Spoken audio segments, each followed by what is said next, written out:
Lundi 14 décembre 2020, première destination, le Gabon avec le quotidien L'Union. Le journal célèbre les 60 ans des forces armées gabonaises. Une cérémonie solennelle a rassemblé samedi au camp capitaine Tchoréré de Baraka les forces armées gabonaises à l'occasion du 60e anniversaire de leur création. Chef suprême des forces de défense et de sécurité, le président Ali Bongo Ondimba a tenu à saluer le travail et l'abnégation de toutes celles et ceux restés indéfectiblement attachés à la République, réaffirmant son credo en faveur d'une armée opérationnelle et républicaine.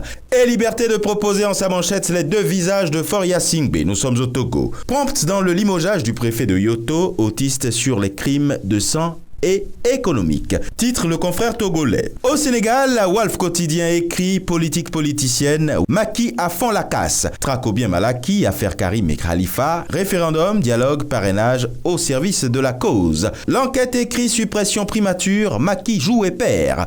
Pour les Échos, il est question du taux de croissance en 2020 et de l'agriculture qui sauve le Sénégal d'une récession. Flambée de cas de Covid avec le soleil, le journal rassure que le dispositif de prise en charge sera réactivé et que plusieurs localités ont été touchées durant le week-end.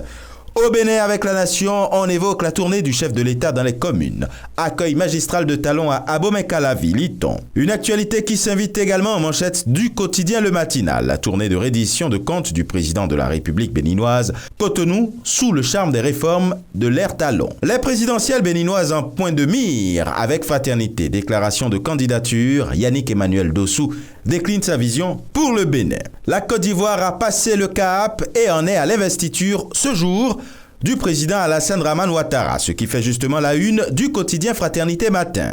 Idem avec le jour, investiture, Ouattara ouvre les grands chantiers de la Troisième République aujourd'hui. Prestation de serment du président Alassane Dramane Ouattara et le patriote d'écrire aujourd'hui le grand jour.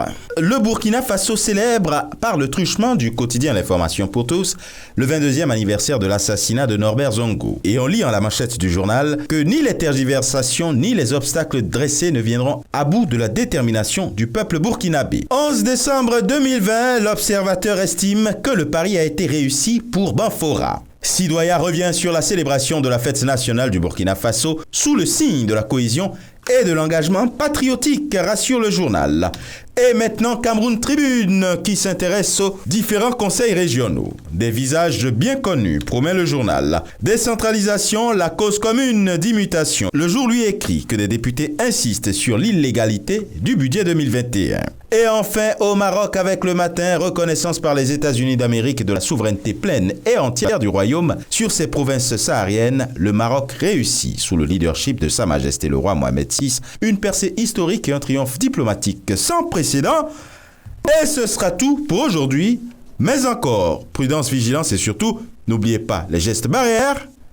Excellent début de semaine et à demain.